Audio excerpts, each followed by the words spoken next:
David Maass, Valley Moss Rogers and Lindsay, is a great friend of EBA. He's a board-certified maritime lawyer and shareholder at Valley Moss Rogers and Lindsay. He has his degree from the University of Florida. I bet he's happy that the Gators are doing better. Where are you, Dave?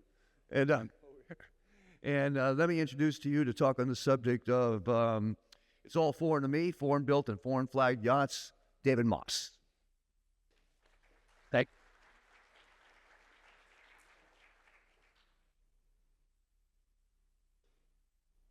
This is one of the most frequently requested topics that we get on the pink sheets. It's just sort of issues around foreign flagged and foreign built yachts generally. In talking about how best to present it, we thought a panel could easily get messy. It's a big, complicated topic, so I'm going to try to do it instead as a short presentation. I do want to say before I get to the presentation, one thing about EBA. Paul earlier was talking about some of the pressures that EBA is under because of this lawsuit. And I just wanted to say our firm does very little marketing. Rob is old school. Advertising the firm is anathema to him. But one thing we do spend money on is sponsoring EBA, and it's because it's something that we can feel good about. EBA does a lot for our industry, particularly the educational programming. Just based on our experience, if you're in this industry and you have any kind of a marketing budget, give EBA your money because you won't regret it. That's not legal advice. That's not business advice. That's just from one person in the industry to another. Okay, now, foreign flagged, foreign built yachts. So I thought the best way to do this was sort of with a question and answer format. So I'm going to start with questions and then give you answers, hopefully leave enough time at the end for questions from the audience. We're going to talk first about foreign build and then move on to foreign flag. So the first question, this is probably the big one. If you have a foreign built yacht, how do you offer it for sale to U.S. residents? Your client has a foreign built yacht. It's never been imported, and you want to offer it for sale without that disclaimer. Well, basically you have three options. The first, and in many ways the most straightforward, is to import the yacht and pay U.S. customs duty, which is 1.5% of the value of the yacht. But there are some significant restrictions on that. The first one is, and I think we're all aware of this now because it's become an issue the past few years, is the yacht's engines have to comply with EPA emissions requirements. And if they tell you, well, that's not a problem, the engines have EIEPPs, that's not what we're talking about, because EIEPPs relate to international emission standards put out by the IMO. There's a second set of emission standards that are put out by EPA, and they are different. They don't even measure all of the same things as the IMO standards. So the fact that the yacht is certified to IMO standards and has an EIEPP certificate really tells you nothing about whether it complies with EPA requirements. The best way to find out if the yacht complies is to look on the engine itself for a label that says something about EPA admissions status. And so one thing that we recommend to brokers is when you get a new listing and you're putting together information, take photos of those labels on the engines. And these are both the mains and the generators, because all of the engines, mains and generators, have to be EPA compliant for you to be able to import the yacht. And then it's not on the slide, but there is a new fun customs requirement that went into effect on December 1st that I am actually dealing with on a closing today, and that is the Lacey Act. And the Lacey Act has been around for a while, but it's only now being applied to yachts. And with the Lacey Act, you have to fill out a form that says where every plant and animal product on the yacht, the species and the country of origin. So they want to make sure you don't have Burmese teak, for example. Well, if you have a yacht that's 10 years old, trying to find out the species of the trees whose wood was used and where it was harvested can be extremely difficult.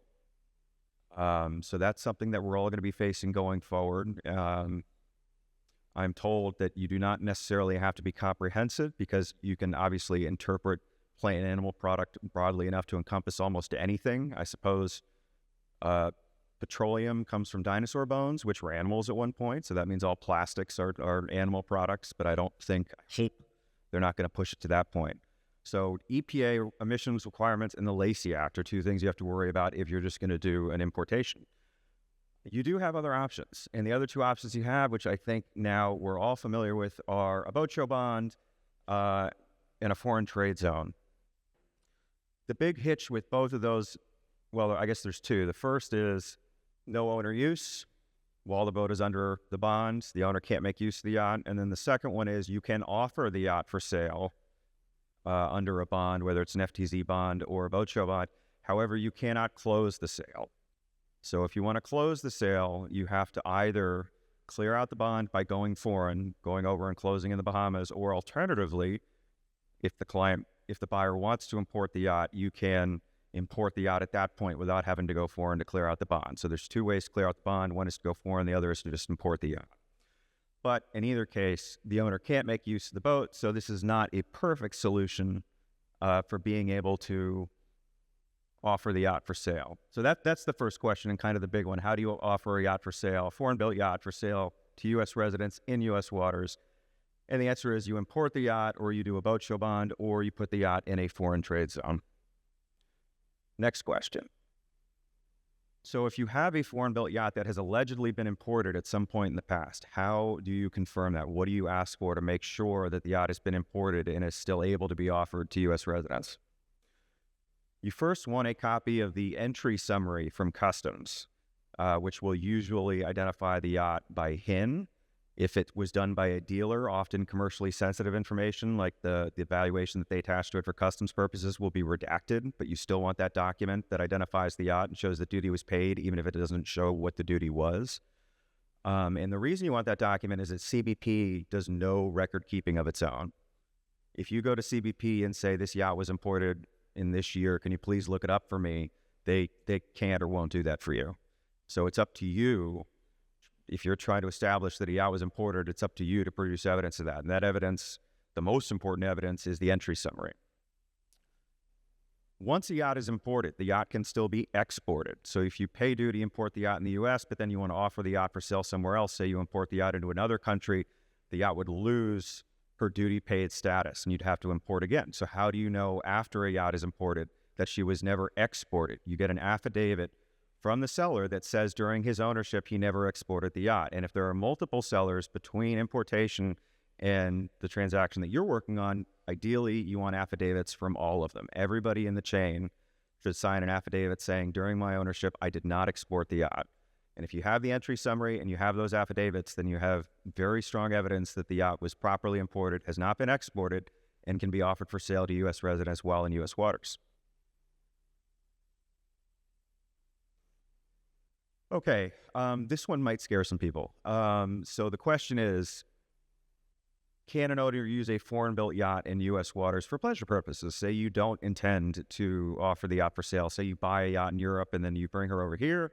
You want to use the yacht and you have no intention to sell or charter. Surely you cannot have a problem with customs duty then. You just get a cruising license and everything is fine.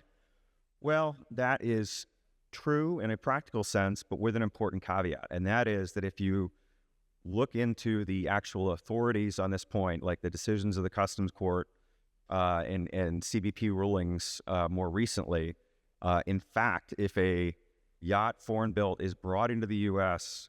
by a company, even a foreign company that has an American beneficial owner, a U.S. resident beneficial owner, there is a presumption that it was purchased and brought in for use in the U.S. You can rebut that presumption. You can show, well, I'm only coming into the U.S. temporarily, or I'm only coming into the U.S. to have some work done on the vessel, and you can avoid duty on that basis. But by law, there's a presumption that the yacht is dutiable. Now, in the last 20, 25, 30 years, Customs has not really enforced that position. They've instead focused their enforcement on yachts that are being offered for sale or charter in U.S. waters to U.S. residents. And they've not asked for evidence that yachts, foreign-built yachts coming in for pleasure purposes are being brought in only temporarily. And so I think in most cases, people are just getting cruising licenses and they're not worrying about importing the yacht and are not having any problem. But we do have to kind of warn them that if Customs ever changed its long-standing enforcement practice to adhere to these earlier authorities, which have never been repudiated by Customs, that obviously would be disruptive to our industry in a major way, but it's something that owners need to be aware of. Okay, this is the last question on foreign-built yachts. Then we'll turn to foreign-flagged yachts. The last question is, may an owner document a foreign-built yacht with the U.S. Coast Guard? If I want to U.S. flag my foreign-built yacht, can I do that? And the answer is yes, you can do that. But there are some restrictions. The first one is that a U.S. documented yacht has to be owned by a U.S. citizen. And that means either an individual U.S. citizen or a company that is organized in the U.S., in a U.S. jurisdiction, like a Florida LLC, and that company must be controlled by U.S. citizens. So if it's a Florida LLC, the manager must be a U.S. citizen. And then if that's for pleasure, if you want to, for example, charter or do other things, there are additional ownership requirements for U.S. citizens. And then, of course, the EPA emissions requirements that apply for importation also apply for U.S. documented yachts anywhere in the world, although if they're never cruising in U.S. waters, there may not be much enforcement risk. And there's a few other things to keep in mind if you were to U.S. document your foreign-built yacht. The first one is if you ever bring the yacht to U.S. waters, pleasure or no, temporary or no, if you have a U.S.-owned, U.S.-flagged yacht that's brought to U.S. waters, she's going to be dutiable without a doubt. So you need to be either planning to pay duty, and you need to make sure that the other requirements for importation, EPA, and now, unfortunately, the Lacey Act, have all been met. And then finally, I'll just touch on this briefly, but I don't want to go too far into it because it's really more of an issue for a charter seminar, which is if a yacht is foreign-built, the yacht generally cannot get a coastwise endorsement. There is a big exception to that I think a lot of people are familiar with, which is the MARAD waiver. You can apply for a MARAD waiver from the U.S. build requirement for a coastwise endorsement, and those are granted pretty routinely, and they follow the boat for the life of the boat into hands of future owners. So once you get that authorization from MARAD to register the boat coastwise, notwithstanding foreign build, make sure you hold on to it. Okay, now we're going to turn to foreign flagged yachts. First question is, if an owner registers a yacht under a foreign flag, has the yacht been exported? This is a question we get a lot because a lot of people, for example, use the phrase go foreign to mean like registering offshore or putting the yacht under foreign ownership. And there's always a difference between the registration or the flag on the one hand and the duty status on the other. So actually, foreign flagging yacht is not an export, has no effect on the duty status. You can flag a U.S. built yacht offshore, and it's still a U.S. built yacht. You can, if you have a yacht that's been imported under the U.S. flag, you can flag that yacht offshore and not affect the imported status of the yacht. So you can still offer the yacht for sale. So for there to be an export, the yacht has to be removed from commerce in the U.S. and placed in commerce in a foreign country. So again, this isn't on the slide, but I'll just say a word about so-called 312 closings. And I haven't seen them, but I want to thank Mark Bueller because he's the one who made me aware of this. 312 closings, closing between 3 and 12 nautical miles offshore, off Florida, are based on the idea that Florida waters go out 3 miles, U.S. waters go out 12 miles, and if you close outside U.S. waters, you'll forfeit your duty paid status. That's the idea. So you close between 3 and 12 outside Florida waters, so no sales tax, inside U.S. waters to preserve the duty paid status. All 3 of those premises are false. The first one, that Florida waters only extend 3 nautical miles from shore, is not true. It's 3 geographic miles or the western edge of the Gulf Stream, whichever is farther on the East Coast. And sometimes the Gulf Stream is out there. So you're not necessarily going to be outside Florida waters for tax purposes if you go more than 3 miles offshore. The next premise, 12 nautical miles for the U.S. Customs area. When President Reagan extended the territorial sea of the United States to 12 nautical miles by proclamation in the 80s, he said that existing federal laws were not affected and future federal laws would not apply to the expanded area unless they specifically said so. The customs laws have not been extended. The U.S. Customs area is only 3 nautical miles out. So if you're closing more than 3 nautical miles out, you're closing outside the U.S. Customs area. Fortunately, the third premise, which was that if you close outside that area, you're forfeiting the duty paid status, is also false. You can close in the high seas. What you can't do is close and immediately proceed to a foreign country and offer the vessel for sale or charter there. If you close in the high seas and return immediately to the U.S., you have not done an export, and so the duty status is unaffected. I do 312 closings. I don't like to use the term, and I tell them to check where the Gulf Stream is, because closing more than 12 miles out makes people nervous. But 312 closings are really not a thing legally. But fortunately, the danger you're trying to avoid, which is an export, is not a real danger. Okay, and then finally, you have a foreign flag yacht. You bring the yacht to the U.S. What restrictions apply?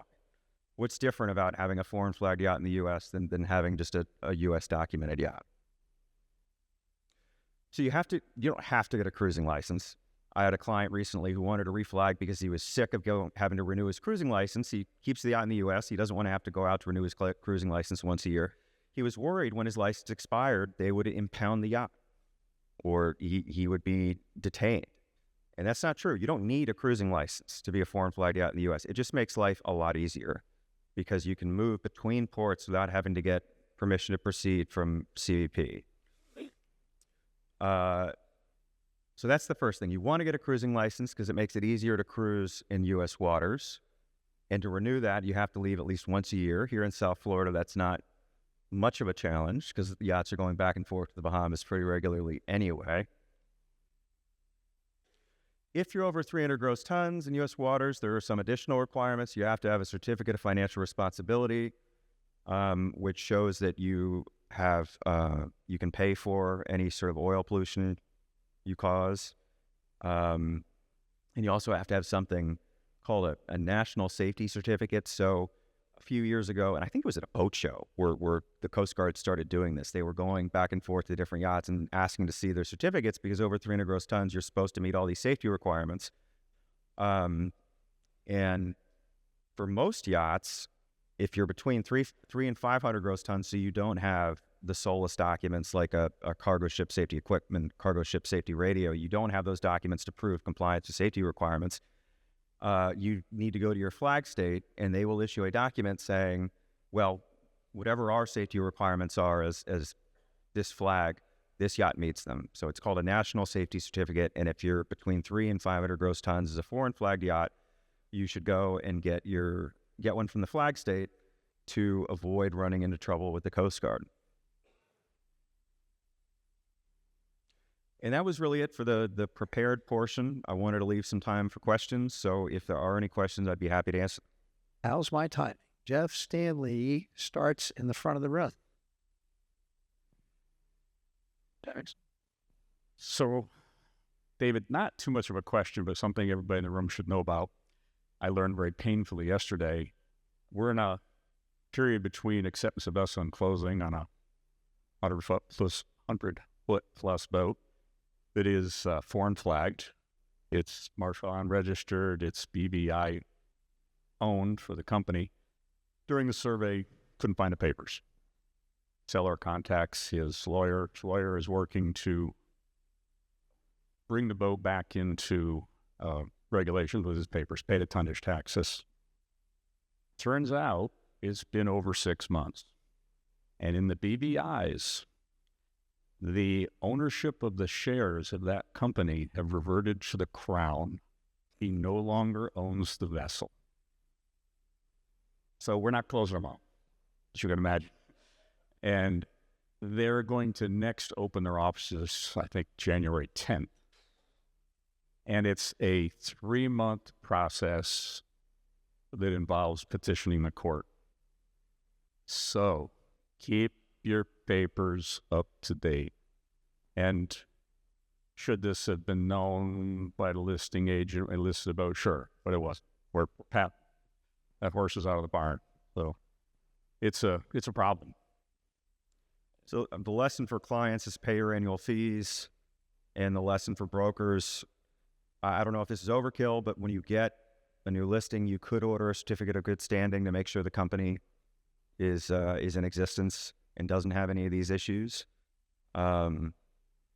But yeah, that is a problem. It happens with registrations that have lapsed for non-payment of fees, and it happens with companies. Companies can be struck off, dissolved administratively if the client is just ignoring invoices from the corporate registry. So the sooner you find that out, the better. But after acceptance, not the best time. David, I know that AMRL has always championed this cause, but has there ever been any clarification as to whether a cruising license is in jeopardy if a yacht is chartering under a bareboat agreement, which is recreational? This comes up both with bareboat charters and also with offers to sell. Okay, let's say you have a yacht that is duty paid, foreign built, but duty paid. You bring the yacht in, you're using the yacht recreationally, and then you decide to list the yacht for sale. Now you're offering the yacht for sale. Does this affect your cruising license? Many CBP offices still say yes, and will create problems for you and tell you need to surrender your cruising license. The text of the cruising license, everyone is familiar with the warning that says if offered for sale or charter. The text of the cruising license, which is set forward in the regulation, does not say you may not offer for sale or charter. It says you may be dutiable if you offer for sale or charter. If you're duty paid, that doesn't apply to you. And I know this because CBP said so. When they issued the regulation back in the 80s, it's notice and comment rulemaking. So they publish a draft of the regulation and they accept comments. One of the comments said, hey, what about duty paid yachts? You have this warning about dutiability, but if we're duty paid, it shouldn't apply to us. And CBP said, yeah, we understand that, but this is just supposed to be sort of a general statement, and there are going to be exceptions. Now there are no exceptions. Even if you are duty paid, you're not allowed to be offered for sale and keep your cruising license. At least certain CBP offices have taken that position. And unfortunately, there's not much we can do about it. At some point, maybe it'd be worth raising that at a higher level with CBP. I mean, part of the problem is that individual offices have a lot of discretion in enforcement, and if this is the view they take of the law, that's just what they do.